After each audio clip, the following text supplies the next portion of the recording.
भर पावसात महाराणात अडकलो. पावसात भिजत भिजत घेतलं खरसुंडी सिद्धनाथाचं दर्शन. खानापूर मध्ये मोहरमचा धिंगाणा आणि निसर्गाचा खतरनाक असा व्ह्यू आणि जाता जाता गाडीवरून पडता पडता वाचलो. आजचा दिवस काय साधा नव्हता राव. ब्लॉग शेवटपर्यंत बघा, सगळं दाखवतो. थेट सांगोलवरून आज मी आणि मेजर भावाच्या लग्नाच्या पत्रिका वाटायला निघालोय. रूट आहे डोंगरसुनी, सावळत, सिद्धेवाडी, तामखडी आणि बुड आणि जाताना आपलं कुलदैवत खरसुंडी. ब्लॉग थोडा लेट आलाय पण थेट आलाय. सकाळी ठीक 11 वाजता आम्ही तामखडी गावात पोहोचलो. पाहुणे होते मळ्यात. गावात जाऊन रस्ता विचारला.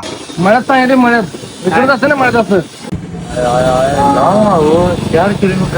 आणि थेट गेलो शेतात. रस्ता एवढा खराब लागला की गाडी चालवायची नाही, गाडी वाचवायची वेळ आली. अधून मधून रस्ता काढत कसं बस पोहोचलो. पत्रिका दिली, आशीर्वाद घेतले आणि पुढचा प्रवास सुरू केला. सावळत सिद्धेवाडीला जाताना मेजर रस्ता दाखवत होते आणि गाडी देवाच्या भरोश्यावर चालली होती. थोडक्यात सांगाय तर गाडी पडता पडता वाचली, पण 12ला सिद्धेवाडीत सुखरूप पोहोचलो. इथं पत्रिका वाटल्या तेवढ्यात आपला मित्र सूरज चव्हाण हजर. थोड्या गप्पांचा फड, थंडगार कोल्ड्रिंक आणि पुन्हा गाडीचा स्टार्टर मारला. तामखडीकडे जाताना खानापूर मध्ये मोहरमचा कार्यक्रम चालू होता. ढोल ताशा, गर्दी, गावातला जिवंतपणा इथे दिसत होता. थोडा वेळ बघितला आणि पुढे निघालो. तामखडीमध्ये पोहोचलो. थेट बहिणीच्या घरी गेलो. गेले गेले मेजर थेट आडवा. थोड्याच वेळानं जेवण झालं, पत्रिका दिल्या आणि पुढचा टप्पा बुड. बुडाकडे जाताना पावसाचं वातावरण एकदम मस्त झालतं. निसर्ग इतका सुंदर दिसत होता की जाता जाता फोटो काढल्याशिवाय मन मानत नव्हतं. ठीक 4 वाजता बुडाला पोहोचलो. पाहुण्यांना पत्रिका दिल्या. पत्रिका देऊन धरला खरसुंडीचा रस्ता. तेवढ्यात पावसाचं वातावरण खूप खतरनाक झालतं. पावसानं जोर धरला. झाडाखाली थांबलो.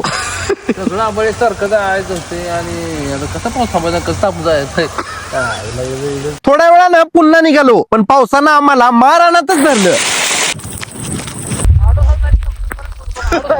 अशा तऱ्हेने आम्हाला पावसाने गाडा काढल्या आणि हा नदी बघा, नदी नवीन तयार झाली नदी.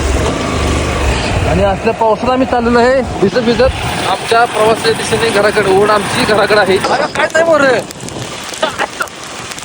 भर पावसात माराणात अडकलो राव. पाणी, चिखल आणि गाडी स्लिप, तरीही हार मानली नाही. पावसात भिजत भिजत खरसुंडी सिद्धनाथाच्या दर्शनाला पोहोचलो. देवळात गेलो, डोळे मिटले आणि मन शांत झालं. देवाला येडा मारताना मेजरनं काय मागितलं बघा. सांगोला पाऊस पडू दे, सांगोला पाऊस पडू दे, सांगोला पाऊस पडू दे. पावसात भिजून आला. काय नाव तिचं?